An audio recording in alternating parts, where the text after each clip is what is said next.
to day 17 of my 6th annual SLAP challenge. SLAP, S-L-A-P stands for squats, lunges, abs, and push-ups. We are doing 40 squats, 40 lunges, 40 reps of an ab exercise, and 40 push-ups a day every single day except Sundays for 40 days. And this is day 17 already. Of course, you do not have to join the challenge if you just want to do this workout with me today. There are timestamps in the description box down below the video. So if you would prefer to just skip straight ahead to the workout, you can go ahead and use the chapter markers to do that. But if you would like to join the challenge, you can start today. That's fine. It's not too late to join. It's never too late to join the challenge. So if this is the first you're hearing about it, you can feel free to just jump in and start on day 17. That is a-okay with me. But if you would prefer to start on day 1 of the challenge, that is very easy to do because there is a playlist that contains all of the workouts for this challenge in chronological order. I will link it up here in the iCard. It will also be linked in the description box down below the video, and I will link it again at the very end of the video so that you can't miss it. So if you want to join the challenge starting on day 1, save the playlist and then watch the video for day 1, because that video is going to explain everything you need to know about what the challenge is, why we are doing it, how to participate, and where to begin. And also in that video, you are going to see the proper form for squats, lunges, abs, and push-ups, along with tons of beginner modifications. Because this year, as I mentioned, this is my 6th year in a row doing this challenge. And this year, I wanted to really make a concerted effort to go out of my way to make sure that the challenge is accessible to super duper beginners.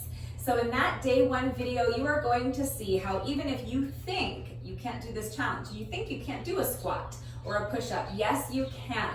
Watch the video for day 1, see all of those modifications, and once you are convinced that you can do this challenge and you decide that you want to begin on day 1, just make sure that you start with that day 1 workout on a Wednesday. As long as you start with your day 1 workout on a Wednesday, all you have to do is follow along with the playlist and everything will fall into place. I made it super easy to follow along. Now, if you are not a beginner, then the workouts that we are doing this year for the challenge might not be quite advanced enough for you. They just might not challenge you very much. They're still great workouts, so save this playlist even if you're not a beginner, because on days where you really just have no time, these workouts are perfect, because if you're in decent shape, you're going to be able to get pretty much all of the workouts that we're doing this year for the challenge complete in under 10 minutes. So if you just have 0 time and you want to just squeeze in a quick little workout really quickly, these workouts are perfect. A lot of them also make a great warm-up for a more intense or longer workout, like if you want to go for a long bike ride or a hike or something like that. So if you are more advanced, I'm going to recommend for the most part that you follow along with last year's playlist. And I will link that playlist up here in the iCard as well. It will also be linked in the description box down below the video, and it will be linked at the very end of the video. So if you're more advanced, save both playlists so that you can kind of bounce back and forth between the two. Last year was my 5th year in a row doing the challenge, and it was the same challenge. We were doing at least 40 squats, 40 lunges, 40 reps of an ab exercise, and 40 push-ups a day every single day except Sundays for 40 days. But the workouts we were doing last year were much more intense. They were generally a lot longer because we were frequently doing more than just those 160 reps. We were adding weight to a lot of the workouts as well. And we were generally just doing more advanced versions of squats, lunges, abs, and push-ups. Most of the workouts we were incorporating cardio right into the workout. So if you want to do the challenge, but you want the challenge to actually challenge you and you're in good shape and you're not a beginner, definitely check out last year's playlist. But again, save both playlists because you can always kind of bounce back and forth between the two. You don't have to follow along and do the day 1 workout on day 1, day 2 on day 2. it's your challenge, so you do it in any way that works for you. The only requirement to participate in the challenge is just that you're doing a total of 40 squats, 40 lunges, 40 reps of abs, and 40 push-ups every day. So any way you want to get those reps done is fine. You can do any variation of those 4 exercises that you want, and you can incorporate them into a structured workout like I'm doing every day, or you can just kind of do them randomly throughout the day. You could get up and first thing in the morning do 10 squats, 10 lunges, 10 reps of any ab exercise you want, and 10 push-ups. Any variation of those 4 exercises that you want to do is fine. And then you can just repeat that 3 more times throughout the day. So you could do that same thing again after lunch, you could do it again after you get home from work, and then once more before bed. And that's your 160 reps for the day. So it's very easy to customize this challenge. If on any given day you don't like the workout I'm doing, or you can't do the variations of these exercises that I'm doing, you can just substitute with any other variation of squats, lunges, abs, and push-ups that works for you.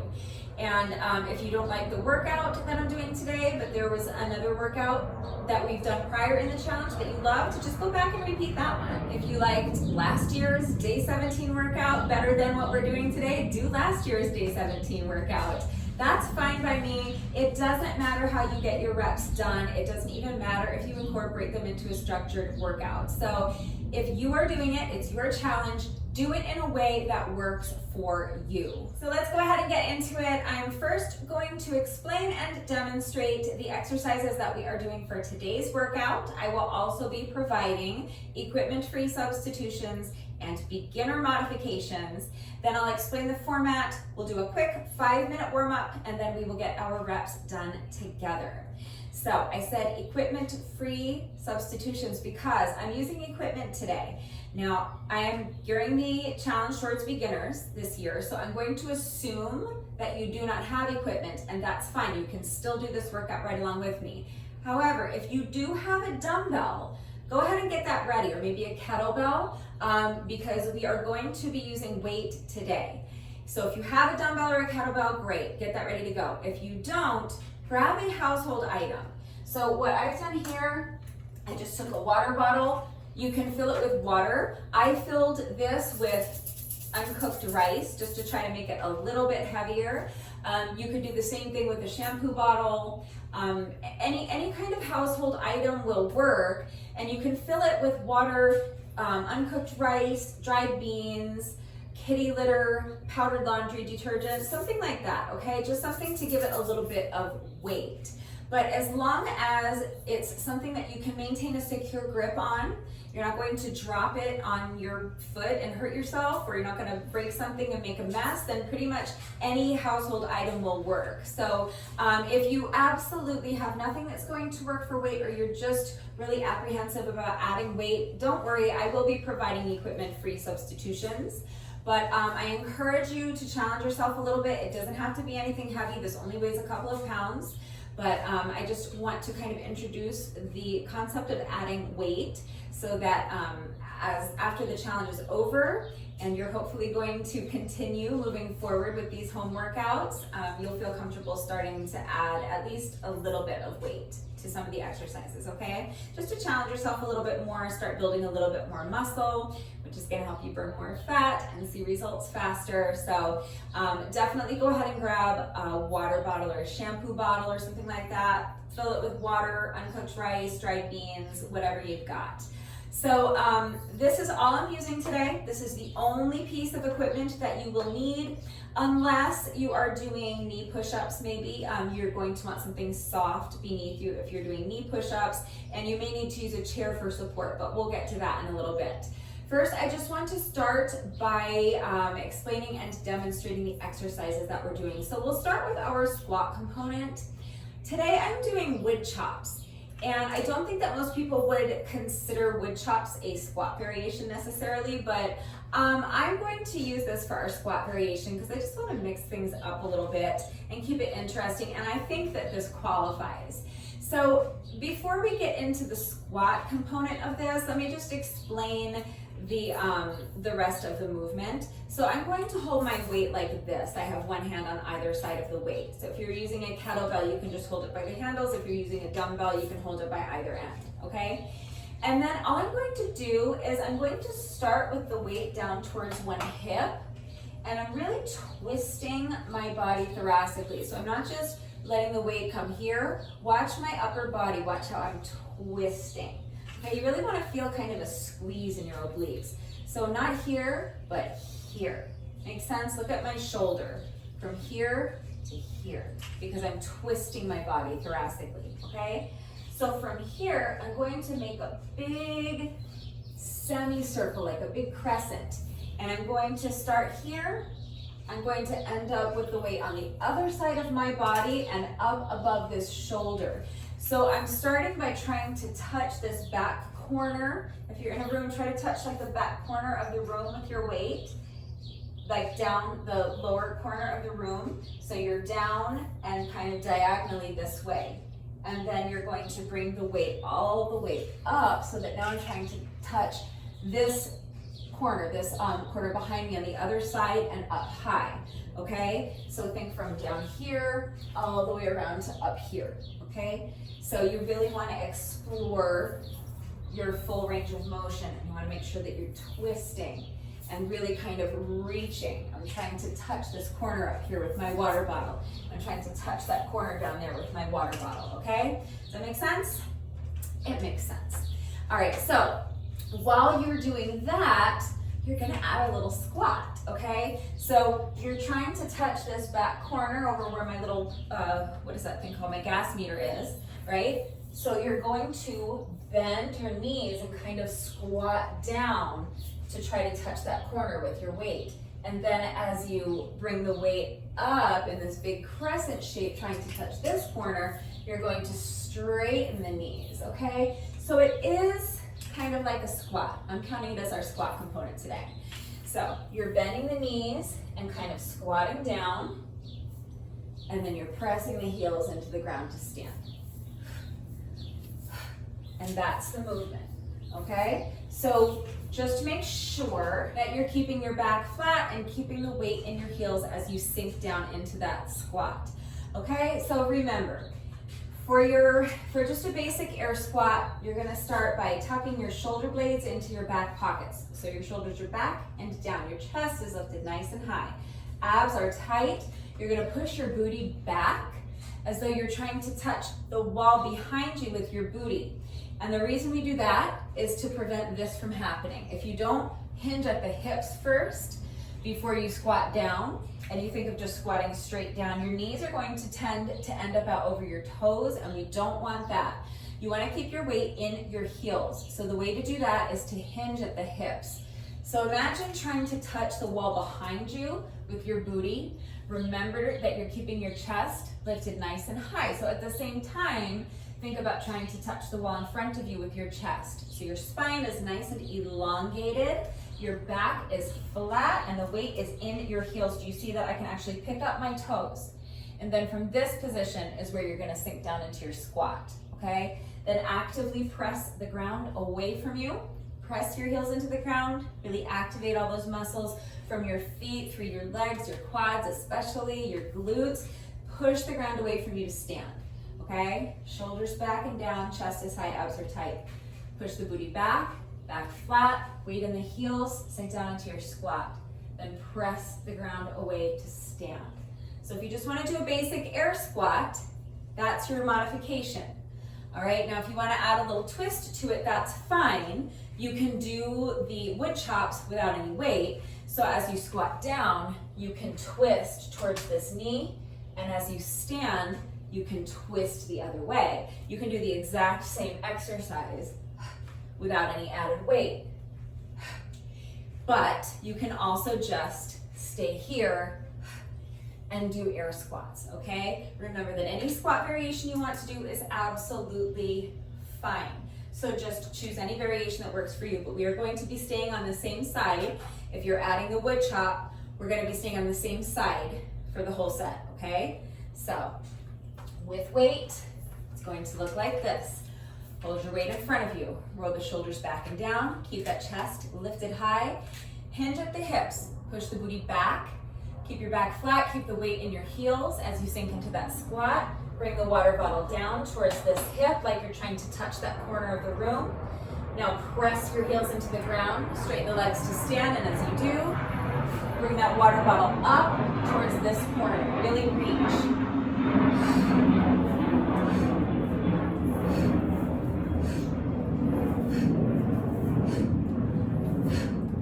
All right, so those are wood chops. You can do them with or without weight. And if that doesn't work for you, just substitute with any other squat variation you want. For our lunge variation today, we are doing a side lunge variation. So let me show you without the weight first so that you have your equipment-free substitution. You're going to start with your feet together and you're going to take a step to the side. As you do that, you're going to bend the knee of your lunging leg, sink down into your lunge like this, and then press the ground away, straighten the leg, and return to your starting position. So again, you want to begin by tucking your shoulder blades into your back pockets, okay? So shoulder blades into the back pockets. That means your shoulders are back and down. Back meaning that you're kind of pinching your shoulder blades together behind you, and down meaning away from the ears. So not up here, down here, back here. All right, abs are super strong and tight and engage, and as you step to the side, you're going to bend the knee of your lunging leg and you're going to push that booty back. Your chest is lifted nice and high.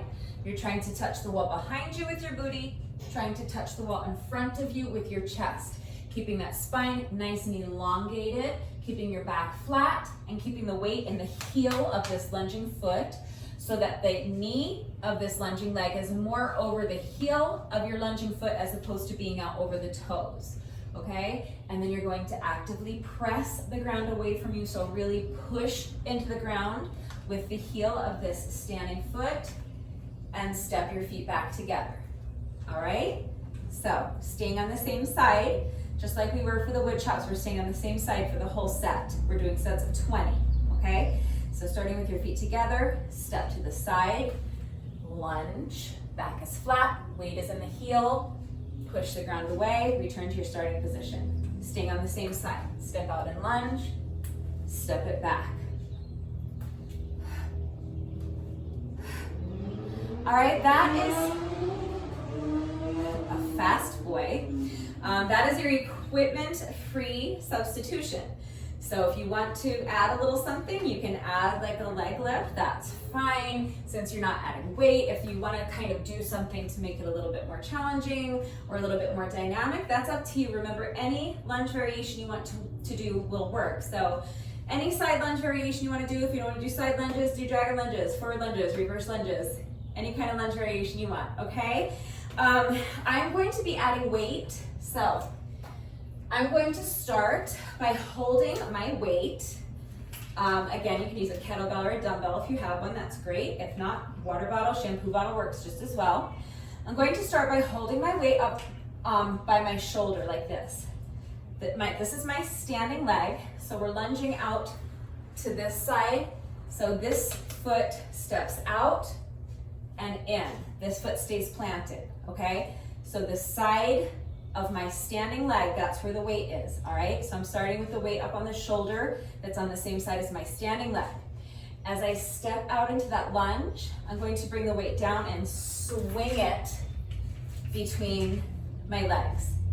And then I'm going to return to my starting position. I'm going to swing the weight back up towards my shoulder as I step that foot back in. And then from here, I'm just going to press the weight straight up overhead, then bend my elbow again and bring the weight back down to my shoulder, return to the starting position. So step out and lunge, swing the weight between your legs, swing it back up to the shoulder as you step that foot back in.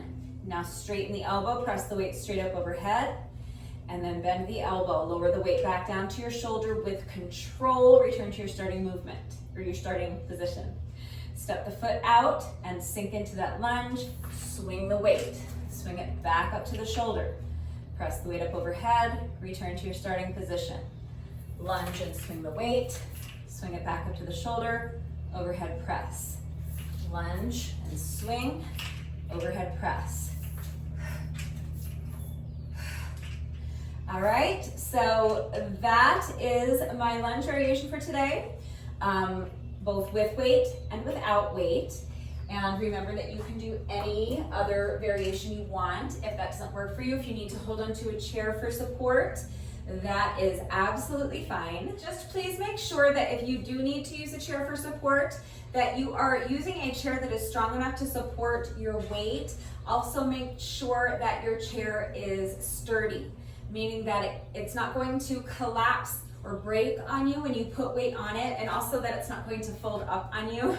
I'm using this flimsy little plastic folding chair just to demonstrate what I'm talking about, but I recommend that you do not use a folding chair. Use like a nice, strong, sturdy, well-made dining room chair or something like that. Make sure it's in good condition so that it's, sturdy and it's not going to break when you put weight on it or collapse or fold up on you. And also make sure that your chair is stable, meaning that it cannot slide from underneath you. So I recommend placing the chair on top of an exercise mat or a yoga mat just to help it stay put. You don't want it to slide from underneath you when you put weight on it. But a chair or a stool will absolutely work as long as it is strong enough, sturdy enough, and stable enough to be used safely. You could also use something like the arm of your couch or maybe your dining room table or a kitchen counter. So use what you've got. Just make sure that whatever you're using is strong enough to support your weight, sturdy enough so that it will not break or collapse or fold up when you put weight on it, and stable enough so that it can't slide from underneath you when you put weight on it, okay? Just use your common sense. Please be safe. But if you need to hold onto a chair for support, that's absolutely fine, or a stool or whatever you're gonna use. Just stand behind the chair, place one hand on the chair, and then as you lunge to the side, you can just keep this hand here to steady you. And then you can lean into the chair a little bit, use your upper body just a little bit to help you if you need assistance to bring your foot back, okay? So use your upper body as little as possible, but as much as you need. But you really wanna focus on pressing the ground away, so really using the quads, all of the muscles really in this lunging foot, or lunging leg, from your foot through your quads, your glutes. You want to make those work as much as possible, but the chair is here to assist you if you need to kind of lean into it a little bit. But that's a possibility, okay? So if you need to hold onto a chair for support, that's fine. Also, if you're a beginner, you might need to shorten up your range of motion. So if you can't step your foot out super wide and you can't sink super deep into the lunge, that's fine. Work to your own level. You can just step here and you can just come down this deep into the lunge, okay? You should always be working to your own level. I do want you to challenge yourself, and I want you to explore your full range of motion, but I don't want you to push your body into doing something it is not ready to do. So please just, again, use your common sense, listen to your body, be smart, be safe. Don't push your body into doing something it's not ready to do, okay? Make sure you're working to your own level. But this is absolutely fine for beginners. Hold on to a chair for support, shorten up the range of motion. So just take a short step to the side, sink into that lunge just a little bit. Just remember that you're keeping your back flat, keeping the weight in the heel of this lunging foot, pressing the ground away to stand. Your shoulder blades are tucked into your back pocket, your chest is lifted nice and high, and your abs are super tight and engaged the whole time. And you can use a chair to assist you for the squats as well. You can either hold on to the chair while you do your squats, or if you need to, you can squat into the chair, okay? So just make sure if you're doing this modification that you're not just kind of plopping your booty into the chair.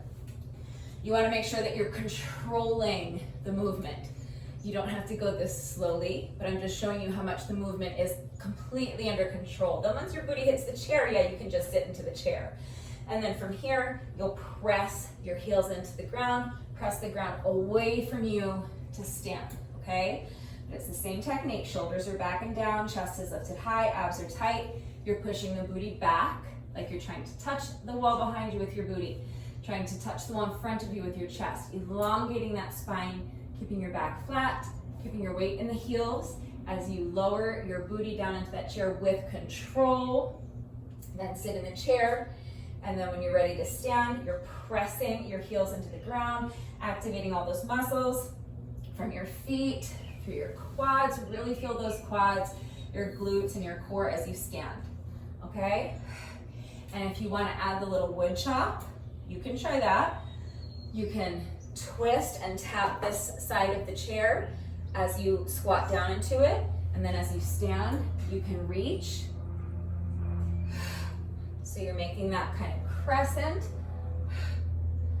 from one side of your body to the other, from the floor to the ceiling, okay? So that's up to you if you want to add the little wood chop part of it, just feel that little extra crunch in the obliques. But if you're at this level, then you really can just work on your squats, okay? You don't have to add the wood chop. So make the decision that's best for you. So next is abs. Since I've already got my chair and my mat here, let me go ahead and first show you your beginner modification. I do think that even the most ultra beginners can manage to do the ab exercise I'm doing today, but just in case you need to hold on to a chair for support, let me show you that first. So if you are needing a chair for support, you are going to grab your strong, sturdy chair, place it on a mat so that it stays put. Stand behind the chair like this and place one hand on the back of the chair, and then with the opposite leg, you're going to extend that leg out to the side so that just your toes are on the ground. You're going to take your free hand and bend the elbow, place the hand behind your head, and then you're going to lift this leg, bending the knee, and as you do that, you're going to crunch down, bringing elbow to knee.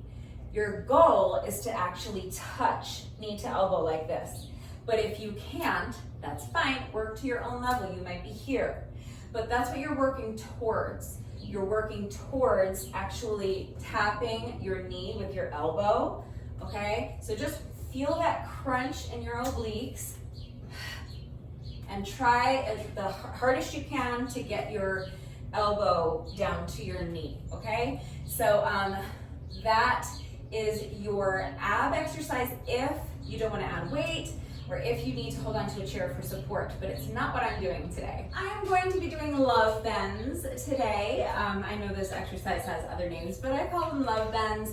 Some people love this exercise, some people hate it. I really like this exercise. If it's done correctly, I think it can be very effective. So in order to do it correctly, I think the key is that you really just want to make sure that from the waist down, you're not moving. Okay, that's number one. So I have my feet about shoulder width apart, maybe a hair wider than shoulder width apart. And I want to make sure, like if you were watching the video and you kind of covered me like this so that you could only see me from the waist down, you know, like put your hand like that so you can only see from my belly button down. The goal is to make it look like nothing's happening. So if you're just watching me from the belly button down, nothing's moving. Like, what is that? Imagine that the lower half of your body is, what's that thing from Star Wars where, what is it, Han Solo is stuck in that, I don't know. I know nothing about Star Wars. You know what I'm talking about though, right? So it's like you're in, like you're cast in, what was that called? Why can't I think of it? Anyway, the point is that what you're wanting to avoid is this.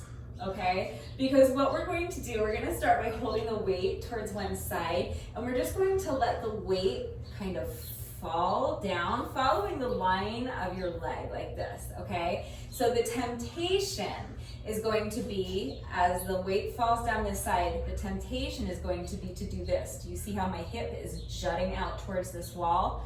That's not what we're going for, okay? That is why a lot of people don't like this exercise, because it's difficult to, I think, communicate to people how to do it correctly. Now, I have the advantage of being able to see myself as I'm recording. I can see myself in my phone, so it's easy to check my form and make sure that I'm not doing this and jutting my hip out to the side. So I think it might be really helpful to do this in front of a mirror or to record yourself so that you can see what you look like, to make sure that you're not doing that mistake, because if you can avoid that mistake, you're really going to be able to isolate your obliques on this side, and it's a really safe and effective exercise if done correctly. So I always have my free hand placed here on my hip, and I think it helps me also to kind of have my hand here as kind of a reminder and to kind of feel my hip and make sure that it's not moving to the side like that. I want all of this to stay perfectly still. So if you imagine that there's some kind of force, like someone's reaching up from the ground and gently pulling this weight down towards the ground. That's kind of what you want it to feel like. You're really just kind of letting the weight sort of fall down and follow along the line of your leg. And then you're just going to engage your obliques and use your obliques to lift yourself back up. All right, that's all there is to it. It's a really simple exercise. So imagine that there is some kind of force. Someone is just very gently pulling this weight straight down, and you're just going to engage your obliques. You're going to kind of allow the weight to be pulled down, following the line of your leg. And then once you get here, you're going to engage your obliques and really, really tighten up those obliques. Use your whole core to lift yourself up, lifting your torso up plus the added weight that you're holding on that in that other hand. Make sense? All right, so that's the exercise. Just make sure that you're keeping an eye on your hips. Make sure you're avoiding this, okay? And make sure instead that you're doing this. So Han Solo from here down, okay? But that's it. Now, if you don't feel comfortable or it's not clicking for you or you're not really understanding the movement, remember you can just stick with the chair modification that I just showed you. You don't even need a chair. You can very easily do that by just placing one hand on the wall for support, okay? So you always have this one. It's very similar. We're working obliques today for our ab exercise. So if the love bends kind of aren't making sense to you or it doesn't feel right, then just do this instead. Do your standing oblique crunches. That's absolutely fine. And of course, remember, if you don't like either of those options, then you can come down on the mat and do some kind of sit-up or crunch variation. Remember, any ab exercise you want to do is absolutely fine. So just do what works for you. But moving on to push-ups, I'm going to be doing a weighted Santana push-up. So let me first start by showing you the Santana push-up without any added weight. All it is, the push-up itself is just a standard push-up, okay? So starting with your hands underneath your shoulders, you're going to step your feet back so that you are in a plank position, making sure that you are not allowing your hips or your belly to droop towards the mat like this. Do you see how that is causing my back to arch? We don't want an arched back, we want a flat back. So the way to fix this is to tighten up your abs. Imagine that someone is about to punch you in the stomach. Think about how you would brace for that impact. That's how your abs should feel. They should be super tight. And then you're going to use your ab muscles to lift your hips high and keep them high. If your hips are slightly elevated like this, that's not terrible because in that position, your back is flat. So you're not going to hurt yourself doing the push-ups that way, and it will actually make the push-ups a little bit easier. So don't worry too much if your hips are slightly elevated. What you need to avoid is the opposite, okay? So this is not the end of the world. Don't worry too much about it. Just be aware of it so that you can work to correct it. This needs to be corrected immediately. This is not good. Okay, this is a really good way to hurt your back. This is ideal. This is what you're going for, okay? You want your body to be in one straight line from your heels to your shoulders. Another really important thing is to make sure that you're pressing the mat away from you. So a lot of times as people get fatigued, especially, I'll see people kind of like sinking into their shoulders like this. You want your shoulders away from your ears. So the way to fix this is to press the mat away from you, okay? Imagine actually trying to push the ground away from you so that your shoulders are away from your ears. And you also want to make sure that your head remains in line with your spine. So don't let your head drop down like this. You do not need to overcorrect by hyperextending your neck. You just want your head in a nice neutral position, perfectly in line with your spine. So that you imagine if you were standing up against a wall, if you were to just gently press the back of your head into the wall, that's where you want your head. And you don't want it to move. Your head should stay perfectly still the entire time, okay? So make sure that your back is flat. Make sure you're not allowing your hips or your belly to droop down to the mat. and make sure that your head stays still and you're not bobbing your head up and down. The goal, once you have found that straight line from your heels to your shoulders, this is a moving plank. So the goal is that once you have found that position, nothing moves. All you're doing is bending your elbows and lowering your chest as close to the mat as you can without breaking that one straight line from your heels to your shoulders, and then pressing the ground away from you and pushing yourself back up. Again, maintaining that straight line from your heels to your shoulders the entire time. Okay, so if you are doing knee push-ups, it's the exact same thing. Hands underneath your shoulders, come up into your plank position, and now just place your knees down right where they are. So that the only difference is that instead of your straight line being from your heels to your shoulders, your straight line is now from your knees to your shoulders. But it's the exact same exercise, that's the only difference. So again, you want to make sure that you're not sinking into your shoulders, push the ground away from you, make sure your head is in line with your spine, don't let it drop like this, don't hyperextend your neck, just keep your head in line with your spine and don't let it move. Make sure your back is flat. You're not allowing your hips or your belly to droop down towards the mat like this. You're tightening up your abs, using your ab muscles to lift your hips high, keep them high. And then all you're going to do is bend your shoulders and lower your chest as close to the mat as you can without breaking that one straight line from your knees to your shoulders. So if you are able to get your chest all the way down to the mat, it will look like this. If you cannot get your chest all the way down to the mat, that's fine. Just shorten up your range of motion. So if you can only come down this far without breaking that straight line from your knees to your shoulders, then stop here and then press the mat away from you and return to your starting position. But what you want to be aware of is that you're not, if you can only come down this far, you want to make sure you're not compensating for the fact that you're not getting your chest down by lowering your hips or your belly down to the mat. Okay, and remember I said to keep your head still. That's because a really common mistake is that a lot of people, if they are unable to get their chest all the way down, they'll compensate by lowering their forehead down to the mat. Okay, so those are the things you want to be aware of so that you can avoid. Make sure you're keeping that straight line from your knees to your shoulders. If you can only come down halfway, that's fine. Just shorten up your range of motion, press the mat away, and return to your starting position. Okay, so pretty much any push-up variation you choose, those are going to be the things that you need to remember, okay? Now, I'm going to be doing Santana push-ups. So all that means is that I'm going to be doing my push-up and then I'm adding a side plank. So I'm going to do my push-up, and then I'm going to pick up one hand. I'm going to rotate to the side, and I'm bringing this hand up above the shoulder towards the ceiling.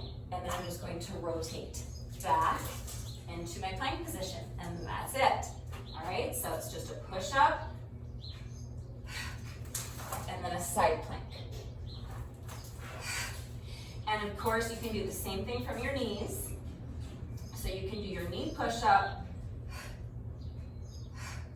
and then if you want, you can come up to a full plank and do your side plank from this position.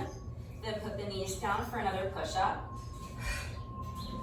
Or if you need help with your side plank, you can keep one knee on the mat for support. So as you pick up this hand and rotate, you're going to take your top leg and extend it straight, leaving this bottom knee on the mat for support, and then reaching that arm up overhead, okay? Then rotate back into your plank position with your knees down for another push-up. Then pick up the hand, extend the top leg straight, keep the bottom knee on the mat for support, and rotate back, okay? So that I think is going to be manageable for most beginners, either with or without the side plank. I think most beginners can do knee push-ups, but if you can't, don't worry. Lucky you still get to do push-ups. So I'll go over a couple more beginner modifications, but first let me show you what it looks like with the weight. Now, if you do happen to have a dumbbell that you're using, you can hold onto your dumbbell while you do your push-up. I am not going to do that because First of all, if your dumbbells are rounded on the ends, I don't recommend doing it, but if you have like hex dumbbells where they're shaped like hexagons on the ends and the dumbbell is flat on the bottom, that's one thing. Okay, that offers enough stability that you can put your weight on the dumbbell while you're in a plank position and it's not going to roll around on you. So if your dumbbells are rounded on the ends, I don't recommend holding on to them while you're doing your push-up, but it's an option if your dumbbells are flat on the bottom. However, if you are using a household item, like a water bottle or shampoo bottle, I'm going to recommend that you do not hold on to your weight while you do your push-up. So you can just have your weight here next to you, place both hands on the mat for your push-up, whether you're doing the push-up from your knees or from your toes. All right, you're gonna do your push-up. Then as you pick up this hand, just grab the weight. And instead of bringing the arm up straight, what you're going to do is first bend your elbow and bring the weight up towards your armpit, and then press it up overhead once you're in your side plank position. And then reversing the movement, you're gonna bend the elbow, bring the weight back down to your shoulder first, and then place it down, let go, and put your hands on the mat, okay? So from the knees, it will look like this, knee push up, and then you can either come up into your plank position, pick up the weight, bend the elbow, bring the weight up to your shoulder, rotate into your side plank, press the weight up overhead, then bend the elbow, bring the weight back down to the shoulder, rotate back into your plank position, let go of the weight, put your hands down, knees down. Or if you need to use that bottom knee for support, you're gonna do your push-up, and then pick up the weight, bend the elbow, bring the weight up to your shoulder, extend that top leg straight, then press the weight up overhead, bend the elbow, bring the weight back down to the shoulder, bend that top knee, place the weight down, come back to your starting position, okay? So push up, pick up the weight, bring the weight to the shoulder, extend the top leg, press the weight up overhead, weight comes back down to the shoulder, rotate back into your plank position with your knees down. All right, so that is a Santana plank, both with and without weight, from the toes and from the knees. So hopefully one of those variations will work for you, but if none of that is doable for you, remember that you can always use a chair to assist you for your push-ups. So remember, we are pretending that this is a strong, sturdy chair. I have it placed here on my mat for support. Spring has sprung, there's wasps everywhere. You cannot build a nest back here, my love. I'm keeping my eye on you. All right, so you can hold on to your strong, sturdy chair placed on a mat so it doesn't slide from underneath you. And you can come up onto your knees and just know that the closer your knees are to the chair, the easier this will be. So make the decision that's best for you. The farther away you place your knees from the chair, the more challenging it will be. So figure out what's going to work for you, but you can just do your push-up this way. All the same principles apply. So shoulders away from the ears, press the chair away from you. Make sure that your abs are super tight and engaged. Your head is in line with your spine, your back is flat. You got a nice straight line from your knees to your shoulders. All you're going to do is bend your elbows and bring your chest as close to the chair as you can, and then press the chair away, okay? If that's too difficult, try inching your knees a little bit closer to the chair. If that's too difficult, try coming even closer. Okay? It does get a little bit taxing for your knees, so maybe you could roll up your mat a couple of times, like double it over once or twice. Maybe grab a couch cushion or something like that so that you have some support for your knees. If you have really bad knees, or if you're just really overweight and it's too difficult to get down on the mat and come down onto your knees, you can also do push-ups off your kitchen counter, or you can do wall push-ups. I have demonstrated before how to do wall push-ups. So it's difficult to demonstrate out here because I don't have a wall, I just have this post and I can't really show you exactly what it looks like. because when I do them on this post, I have to have my hands kind of close together, but you can kind of get the idea. If you need to see these, please just let me know and I'll be happy to explain and demonstrate the exact proper form for your wall push-ups. But essentially what you're going to do is start with your hands the same way when we start on the mat and we start with our hands underneath our shoulders. You want that same thing but standing. So you want your hands in line with your shoulders. So you don't want them out wide like this. You don't want them close together like this, just like they're growing right out of your shoulders, okay? So I can't do that here, so that's why it's not the best place to demonstrate it. But what you're going to do basically is stand upright and stand at a distance from the wall where your arms are all the way extended in line with your shoulders. So not out here, not in here, not up here, not down here, but straight ahead in line with your shoulders, okay? And that your body is straight vertical, okay? Then what you're going to do is take a step back. Now when you do that, your shoulders are a little bit lower. When I'm here, my shoulders are in line with my hands. But when I step back, because I'm farther away from the wall and my body is now at a bit of an angle, my shoulders are lower to the ground. So you're going to readjust, okay? Because you don't want your hands above your shoulders, you don't want them below your shoulders, you want them right in line with your shoulders. And then from here, it's the same thing. Your body's in one straight line from your heels to your shoulders. You're going to bend your elbows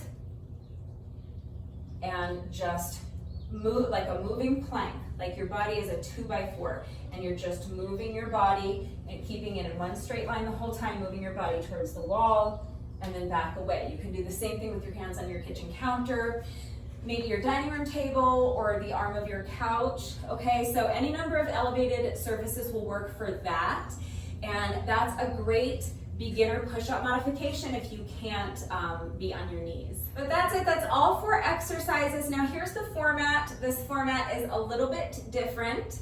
So remember that I always take the time to type out the instructions in the description box down below the video. So if anything's unclear, make sure you read the instructions, and remember I'm going to do the entire workout right along with you. So watch me do it, read the instructions, but then of course, as always, if anything is unclear with the format and how everything fits together, I'm right here to help, so please just ask. But here's what we're doing. We're actually going to start with push-ups.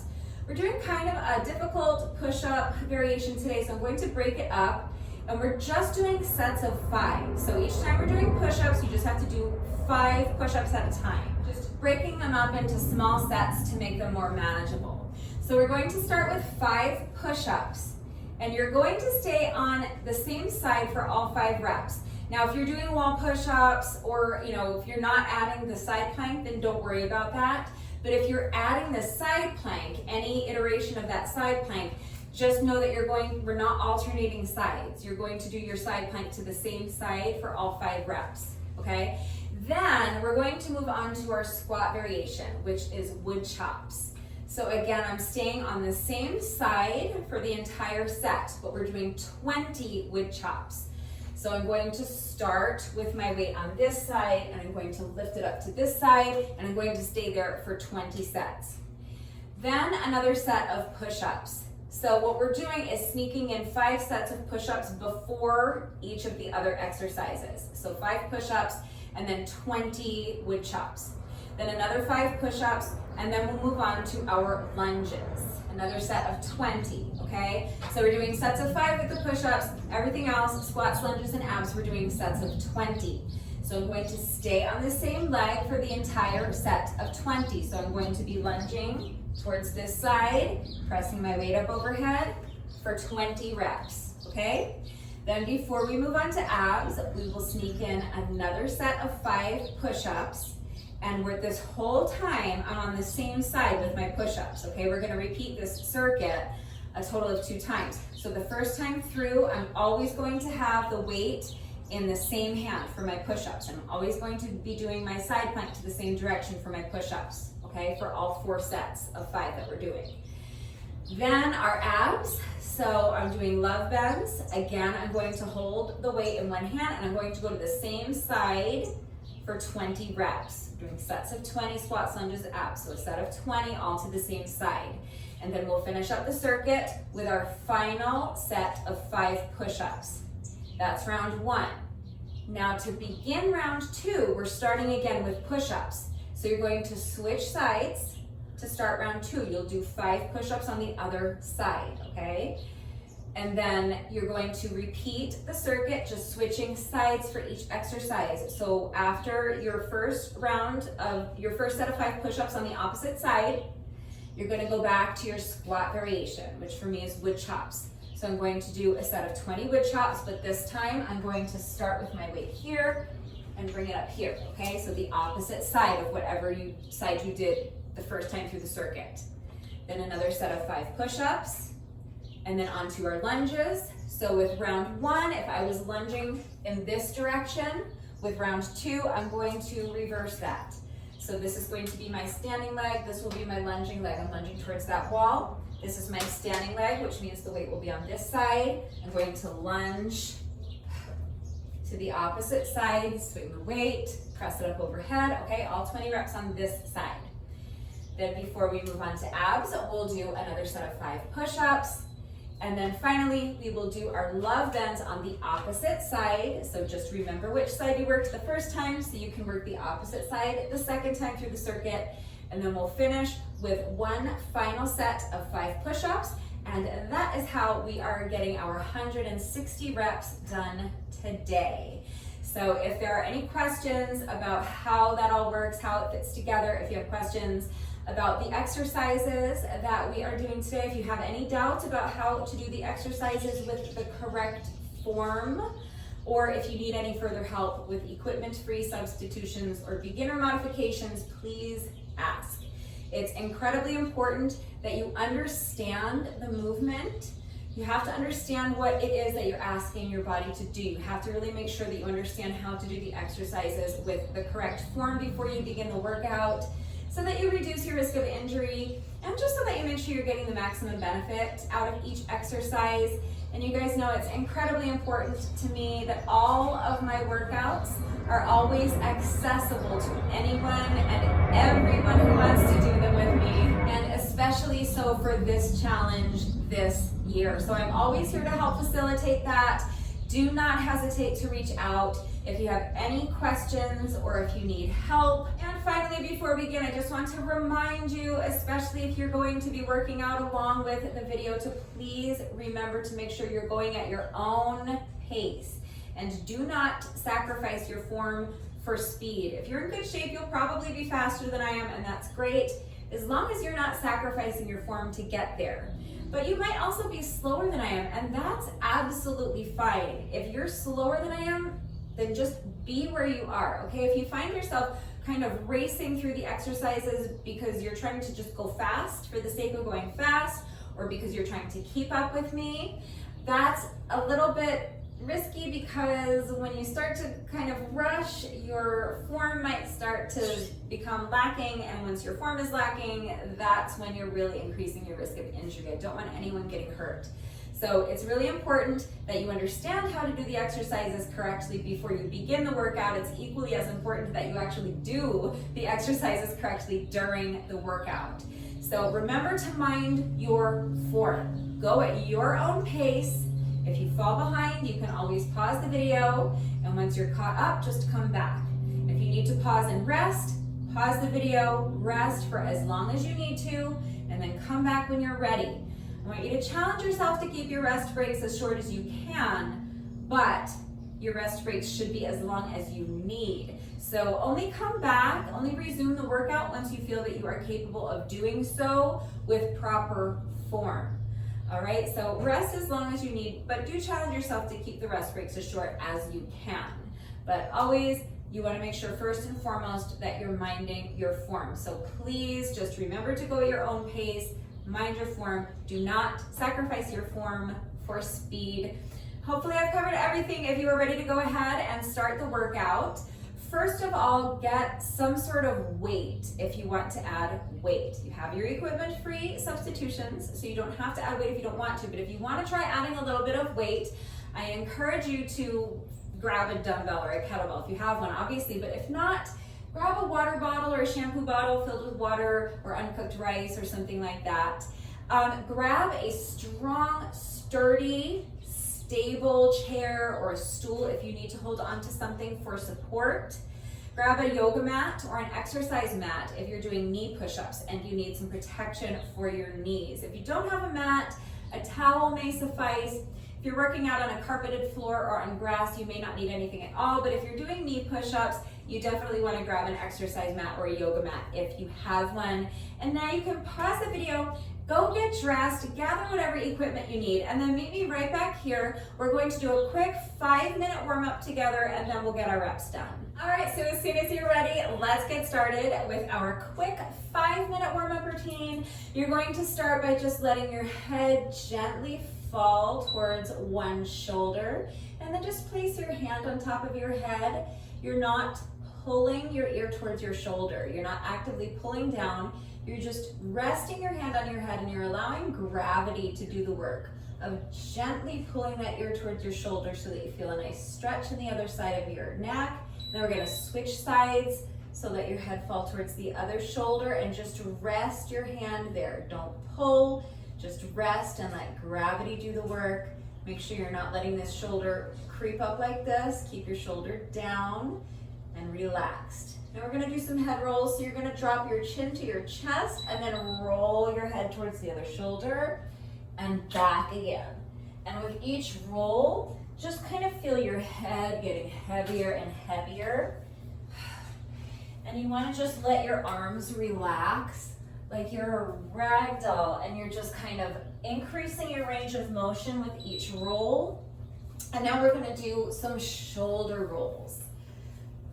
So just rolling your shoulders back, exaggerate the movement. Make that range of motion as big as you can. Make really big circles with your shoulders. And now we're going to do arm circles. So you're going to extend your arms out to the side, and you're going to start making small circles. And gradually, as the interval progresses, you can make your circles bigger and bigger until finally you are exploring your full range of motion, making those circles as big as you possibly can. Now you're going to step your feet out so they're a little bit wider than shoulder width apart. Bend your knees and just kind of sweep your hands down in front of you, and then stretch them up overhead as you straighten your legs. And with each squat, you can start sinking deeper and deeper into the squat. Now keep your feet wide apart. We're going to start with just some gentle lunges back and forth, and add the arms by just reaching across your body with each lunge. Imagine throwing your arm across the room with each lunge. Now we're going to step our feet together, and you're just going to march. And gradually, as the interval progresses, you can start again expanding your range of motion by driving your knees up towards your chest until you're really driving your knees as high as you can towards your chest. Feel a nice little stretch in your glutes. And now we're going to do the same thing with a jog. So you're going to start with a nice light jog, and then slowly you can start driving those knees up higher and higher towards your chest until you're really just doing these high knees with me. Now for our little booty kicks. Still a nice light jog, but you're just bringing your heels up behind you with each step, trying to kick yourself in the booty with your heel. Now for this next one, you might need to hold on to a chair or the wall for support. If not, you can just have your hands on your hips. You're going to transfer your weight to one foot, pick up the other foot, and just swing the leg front and back, nice and loose. Switching sides, so shift your balance to the other foot, and just swing the leg to the front, swing it to the back, just really nice and loose. Next, we're going to take this foot and extend it out in front and draw a little semicircle on the ground, bringing the foot around and behind you. And then repeat. And each time you repeat the semicircle, you can lift that leg higher and higher until finally what I like to do is kind of drive the knee up in front of me, other side. So starting low, and then gradually with each semicircle, as you draw that foot around and behind you, you can start to lift it higher and higher until ultimately you're driving the knee up in front of you and kind of guiding it around with your hand. So finally, we're gonna do a quick hamstring stretch. I always like to tell you to use the wall or a chair to help you get into this stretch, because it just helps you to keep your back nice and flat in the stretch, which is gonna isolate your hamstrings a lot more effectively. And that's it, that's our 5 minutes. I always spend a couple extra seconds in this hamstring stretch. You don't have to if you don't want to, but the reason I say to use the wall or a chair is because if you can keep your back flat in this stretch, it really helps to isolate your hamstrings. You're not gonna hurt yourself if you round your back. That's absolutely fine, but you're just going to feel the stretch a lot more if you try to keep that back nice and flat. All right, so that is it. That is our quick 5-minute warm up. All right, so now our muscles are nice and warm. Let's go ahead and get into our workout. So grab your weight if you're using one, grab a mat if you're doing knee push-ups. We are starting with 5 Santana push-ups. Weighted if you want. You can eliminate the weight if you prefer, or you can do any other push-up variation you want. But I'm going to be doing a weighted Santana push-up, 5 reps, all on the same side. So as soon as you're ready, here we go. I am starting my timer in 3, 2, 1, and go. So come down into your plank position, do your push-up. Now pick up the weight, rotate into the side plank, press the weight up overhead, place the weight down. That's 1, 2, 3, 4, last one, 5. Now right into our squat component. I'm doing wood chops. You can do any squat variation you want, 20 reps, all on the same side. So hold your weight in both hands. You're gonna squat and twist on the way up. That's 2, 3, 4. We're going to 20, do your best.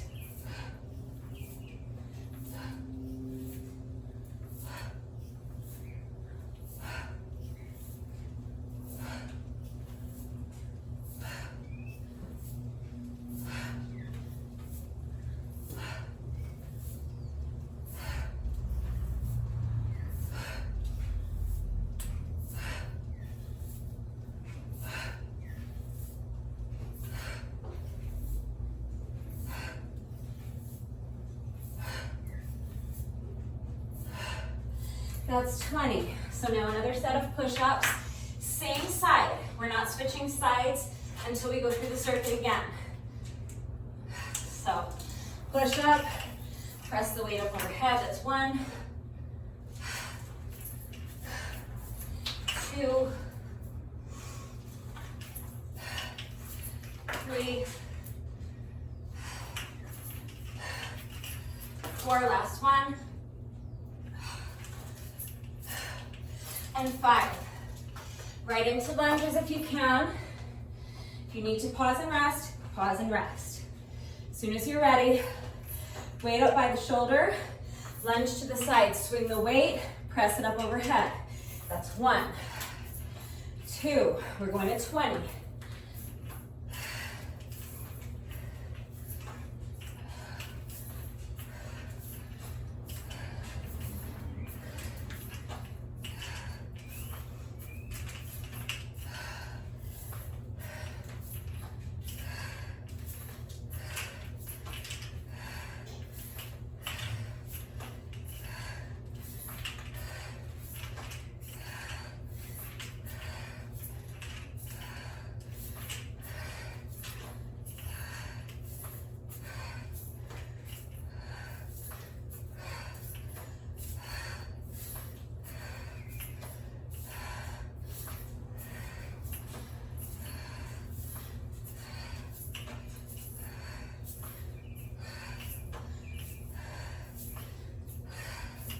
Another 5 push-ups as soon as you're ready.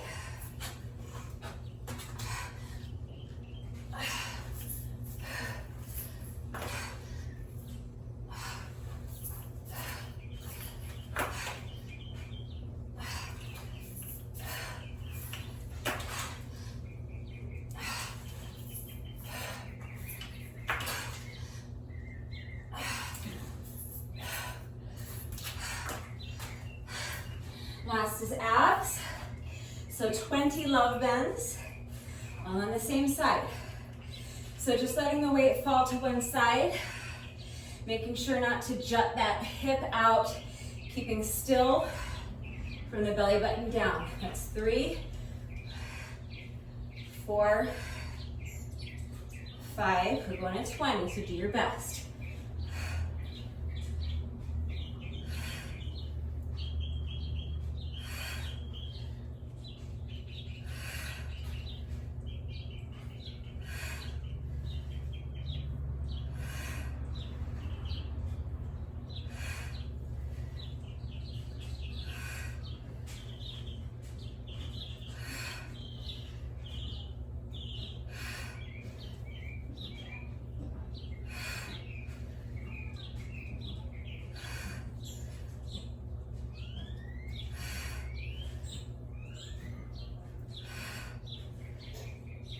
That's 20. Final 5 reps of push-ups on this side to finish round 1.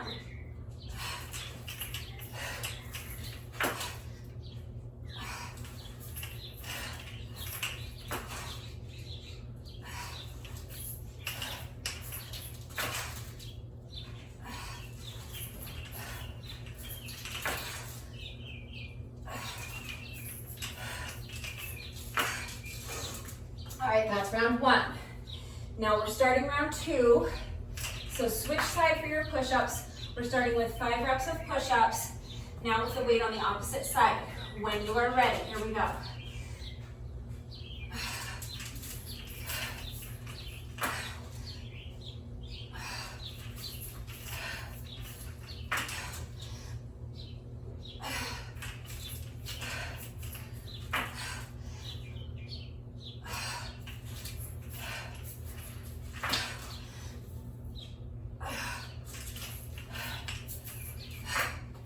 Wood chops. Make sure you're switching sides. Last time I started down here and twisted that way. This time I'm starting down here and twisting towards this corner. All right, so 20 reps. 1, 2, 3, do your best.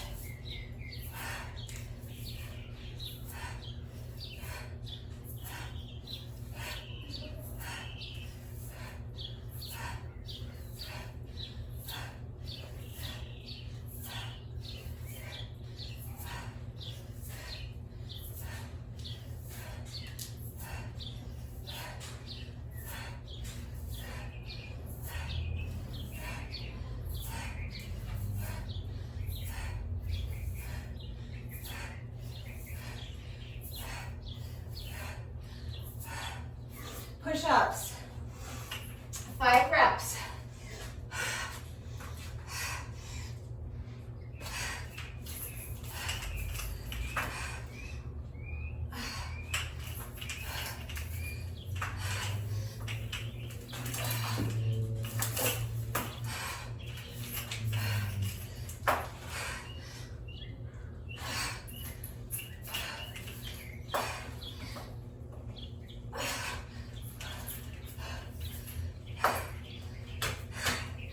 Lunges. Make sure you're working the opposite side. Step to the side and lunge. Swing the weight, press it up overhead. It's 2, 3, we're going to 20. Do your best.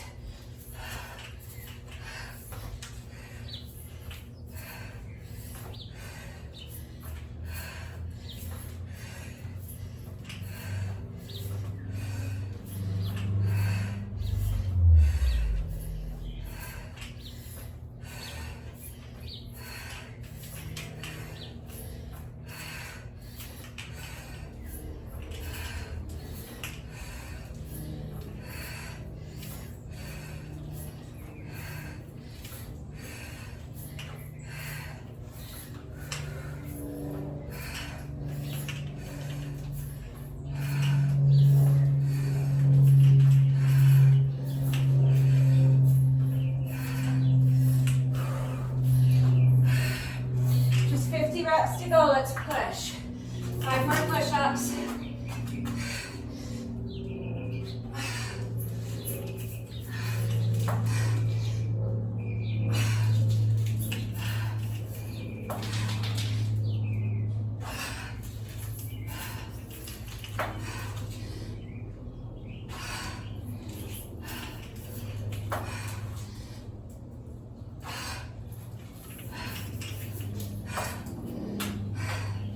Love bends. Make sure you're working the opposite side. Let the weight fall, following the line of your leg. Engage those obliques to lift yourself back up. It's 3, 4, 5. We're going to 20. Do your best.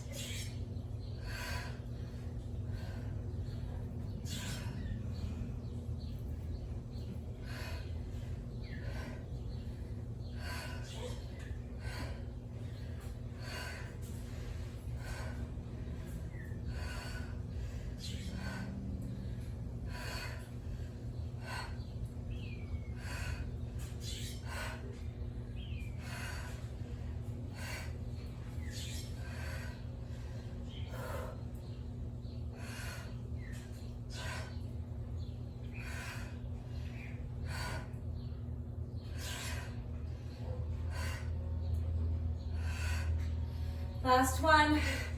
All we have left is 5 push-ups. Come on, let's get it done. Quick as you can.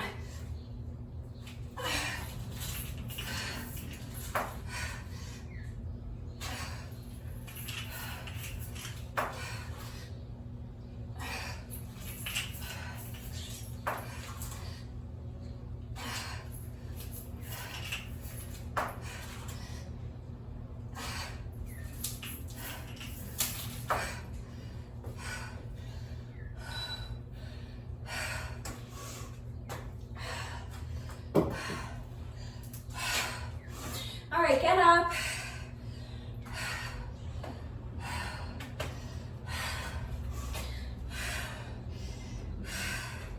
It's important to keep moving immediately after the workout, so it's fine to just get up and pace back and forth. If you prefer a structured cool down, you can absolutely do that.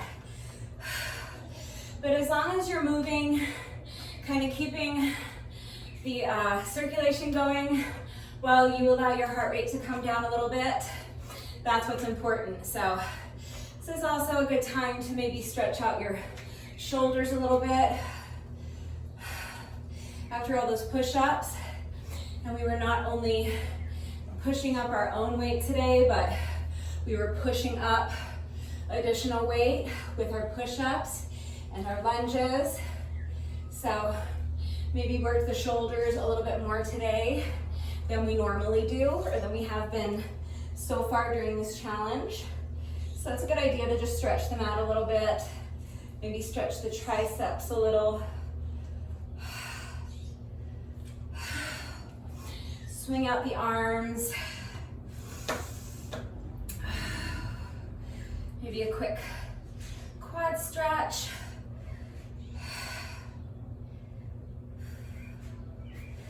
Other side.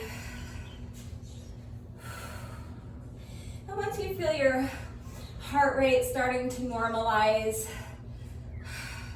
we can go ahead and do our bonus burpee. We have completed our 160 reps of squats, lunges, abs, and push-ups for the day, but no workout of mine is ever complete until we have done our bonus burpee. So we have just 1 rep left to go. Now there are a million different burpee variations, so you can do any burpee variation you want. It doesn't have to include a push-up. There's tons of burpee variations that do not include a push-up, so you can do one of those if you prefer. I always like to add a push-up to my burpees, but the burpee is mandatory. You must do your bonus burpee. So any burpee variation you want to do is fine, but you have to do your bonus burpee, okay? So if you are a beginner, I will walk you through how to do a beginner bonus burpee. You're going to start by standing in the middle of your mat. You're going to bend down and put your hands flat on the mat in front of you, and then you're going to step your feet back into a plank position. Put your knees down for a push-up if you want to include a push-up. If not, you can eliminate it. Step your feet back in and stand. Come up onto your toes if you can, and if you want, you can add a little jump. If you are not a beginner and you would like to try to do the push-up from your toes, let's go ahead and just do one final bonus burpee together, and then the workout will be officially complete. So when you're ready, here we go. Final rep of the day.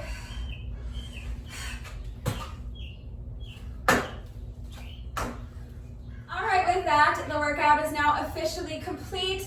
That took me 10 minutes and 47 seconds. I did not set a time goal today because I'm still recovering and I still don't really feel 100%, but I felt pretty good during that workout. I felt like I was able to push myself pretty hard. So I didn't make my goal because I didn't set a goal, but 10 minutes and 47 seconds is fine with me. The important thing is that I got out here and I got the reps done. That's what matters. So now it's really important that you are taking a good 15 or 20 minutes to stretch. Right now, immediately after the workout is really the best time to get your stretching done because your muscles are already nice and warm. The same way we warm up before the workout, it's also really important to make sure that your muscles are warm before you jump into your stretching routine because warm muscles are more pliable. So you're reducing your risk of injury, you're lessening the likelihood that you might overstretch or strain or pull a muscle. So if you can do your stretching right now, this is going to be the most effective and the most efficient time to get it done. But if you don't have time to stretch right now, that's fine. You can do your stretching later on in the day. As long as you get it done at some point during the day, that's all that matters. Just keep in mind that if you wait until later in the day to do your stretching, that your muscles will have gotten cold again. So you're going to need to take a few minutes to warm them back up before you begin your stretching routine. But don't skip your stretching. If you are making sure to stretch every day, it's going to do 3 things for you. Number 1, it is going to really help alleviate any muscle soreness that you might be experiencing. And especially if you're a beginner and these workouts are really challenging for you, it's very likely that you're experiencing muscle soreness the day after the workout. But if you take a few minutes to stretch, you're going to help alleviate that muscle soreness. The second thing is that you're going to help to reduce your risk of injury moving forward. So if you train your muscles to generally be more flexible and more pliable, that's going to increase your overall range of motion, and it's just going to make it, again, less likely that you're going to strain or pull a muscle during a future workout.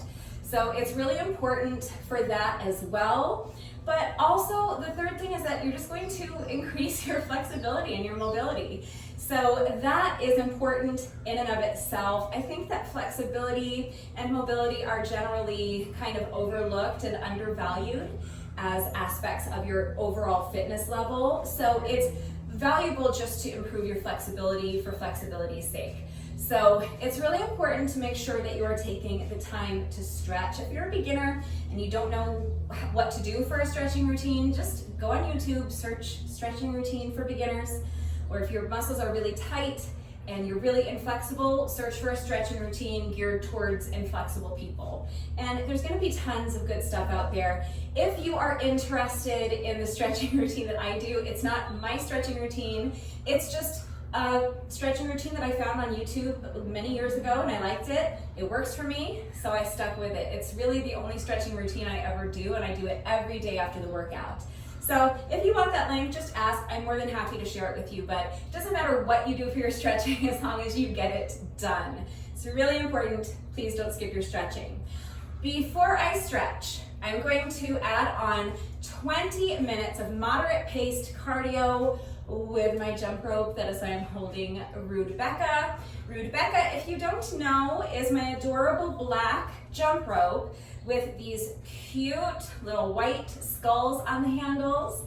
And if you would like to know where I got this jump rope, there is a link and a coupon code in the description box down below the video. So click on the link, use coupon code RudeBecca to save an additional 10% on your jump rope. I really do love these jump ropes. They're adorable, they're really well made. These are my favorite jump ropes that I have ever used. And another really cool thing about these jump ropes is that you can customize your rope. You can choose the color of the rope you want. and you can choose the color of your handles, and you even get to pick a little design to go on the handles. And the best part is that when you're ordering your jump rope, there is going to be a box to fill in your height. You fill in your height, and then the jump rope arrives already adjusted to the correct length for you, so it's really convenient. That being said, as much as I love these jump ropes, I know they're not the cheapest, even with the 10% off if you use coupon code Rebecca. But I do think that they are well worth it, so I do recommend them. But if you don't want to spend more than $20, $15, $20 on a jump rope, that's fine. You can absolutely go to Target or like a sporting goods store or something, or even the drugstore, they sell jump ropes. Just keep in mind that if you do that, I'm all for that, save a few bucks, but in that case, you are almost certainly going to end up with an adjustable jump rope, which means that you are going to have to know how to adjust it so that it's the correct length for your height. Okay, so what you need to know about that is that if you step your foot in the middle of your jump rope, okay? So I'm stepping my foot in the middle of the jump rope, and now I'm pulling the rope up taut on both sides, and I'm lining up the handles just to make sure that my foot is exactly in the center of the rope. Now this part right here, where the rope attaches to the handle, okay, so the very end of the rope, that should exactly touch your armpit. That is how you know the correct length that your jump rope should be to suit your height, okay? So you're going to have to measure where you want your rope to end, and then you're going to have to remove the handle. I can't show you that because this is not an adjustable jump rope. But if you buy a jump rope at like Target or something like that, it's going to most likely be adjustable. There's going to be a way to, there'll be a little screw, there's going to be a way to actually remove the handle, take it all the way off the rope. Then cut the rope. You may need wire cutters. It depends on the rope. You may be able to do it with a good pair of scissors, but you're going to have to cut the rope and then reattach the handle. So also remember that there's going to be a little bit of the rope, most likely, depending on the style of your rope, that's hidden where it's attached to the handle. So the part that you want to touch your armpit is going to be the actual, where the rope actually attaches to the handle right here, okay? So it may take a little practice to get it down, but it's not a big deal. So I think it's worth it to save yourself the hassle to spend a little bit more on a really good quality jump rope. But I have purchased many adjustable jump ropes over the years, and they're absolutely fine. It just takes a couple minutes to adjust them. So if you want to go that route, I'm all for that. But jump rope is always kind of my go-to for my additional cardio, just because it's easy and it's the most enjoyable for me, other than taking a hike, but I rarely have the time to take a hike these days.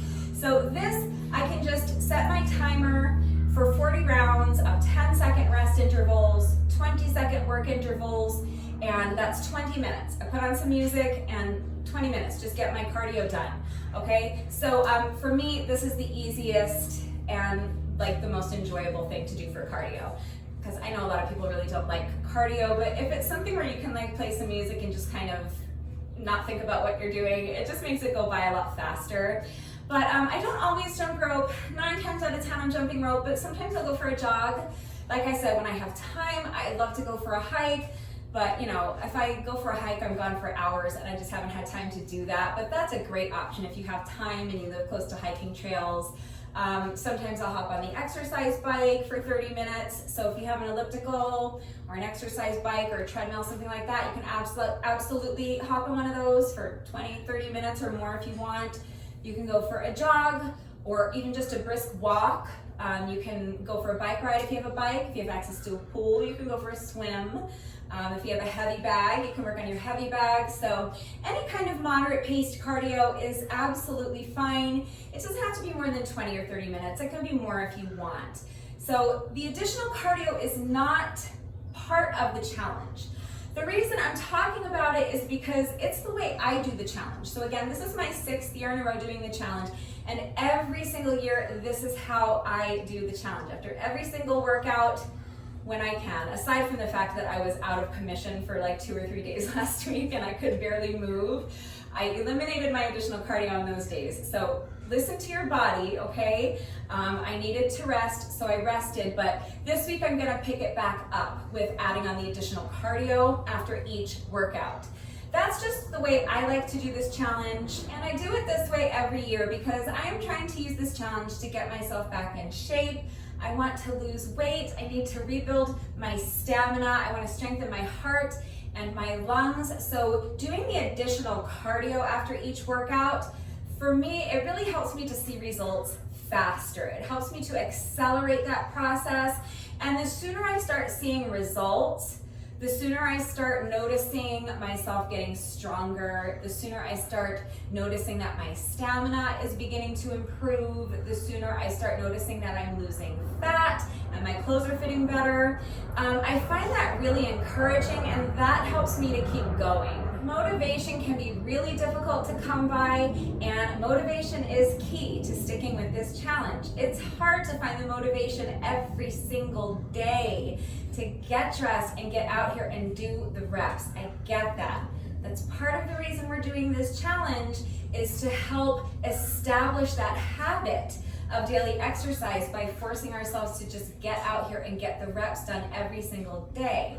But the sooner you start seeing the results of all your hard work, and you start seeing that what you're doing is working, and you're liking the changes that are happening in your body, it does kind of spark you. It encourages you to want to keep going, and it does make that motivation easier to come by. So it's just going to help accelerate the process of losing weight, burning fat, getting in shape, improving your stamina, strengthening your heart and lungs, but also it's going to help accelerate the process of building that habit of daily exercise. Even if you can't do it after every single workout, even if you can just manage to do 2 or 3 cardio sessions a week, I do think that it will help you to see results faster, and I think you will be more pleased with your results at the end of the challenge if you do that. So, not required, not officially part of the challenge, but strongly recommended. But whether or not you are doing cardio today, our 161 reps are complete. We have done our 40 squats, 40 lunges, 40 reps of abs, 40 push-ups, and 1 bonus burpee. So that is officially a wrap on day 17. Well done. If you did this workout with me today, thank you so much. Please let me know what you thought of it and how you did. Thank you to everyone who has been working out with me lately. Even if you're not doing the workouts with me, thank you for watching the videos. Thank you for liking and sharing the videos. Thank you so much for all of your wonderful and supportive and engaging comments. It truly does mean the world to me. Thank you to everyone who has been doing the challenge with me. You guys, I think that in 6 years of doing this challenge, I think this is the most people I have ever had doing the challenge with me, and it makes me want to cry. It makes me so happy. And I have had new people joining the challenge every week, which is amazing. Today begins our 3rd full week of the challenge. And so far this week, I haven't had anyone tell me that they're joining today or joining sometime this week, but please keep in mind that it is never too late to join the challenge. You can absolutely just jump in and start today on day 17. That's fine. If you want to start the challenge on day 1, that's great. Just remember to start with that day 1 workout on a Wednesday. As long as you start with your day 1 workout on a Wednesday, everything will fall into place. All you have to do is follow along with the playlist. It's super easy to follow along. And remember to check in with me. Obviously, you don't have to check in with me, but I'm always here to offer guidance or support or motivation. Every year I have people tell me that they're doing the challenge, and then sometimes they'll start checking in and then they kind of stop checking in, and I'm never really sure if they just stopped checking in with me or if they dropped out of the challenge. So you don't have to check in with me, but I'd love to hear from you when you're doing the workouts, what you think of them, what worked for you, what was challenging for you. I'd love to hear about your results. And I love when you reach out to me with questions, or if you need any help or guidance, if you need help with beginner modifications or anything like that, or if you have questions about what the challenge is and why we're doing it and who's Brutus. Who is Brutus? Why are we slapping him? What did Brutus do? All right, so if you have any questions about how to participate in the challenge or where to begin, just remember that I'm right here doing the challenge right along with you. I'm working out with you every single day, but I am also here to guide you and support you and help motivate you, whatever you need. I'm here to answer your questions. So please don't hesitate to reach out if you have any questions or if you need help. And please feel free to check in with me. Keep me updated on your progress and let me know that you're still doing the challenge with me. Thank you so much to all of my new subscribers. If you are not subscribed, please subscribe and remember to save the playlist if you want to join the challenge. One final reminder that if anything is unclear with the format of today's workout, I know it was a little bit different. If anything was unclear or you have questions about how everything fits together or if you need ways to modify it, if you have questions about any of the exercises that we were doing today, if you have any doubts about how to do the exercises with the correct form, or if you need any further help with equipment-free substitutions since we were using equipment today, or beginner modifications beyond what I have already provided, I am right here to help. So please just ask. That is going to do it for today. I will see you all right back here tomorrow for day 18. Bye.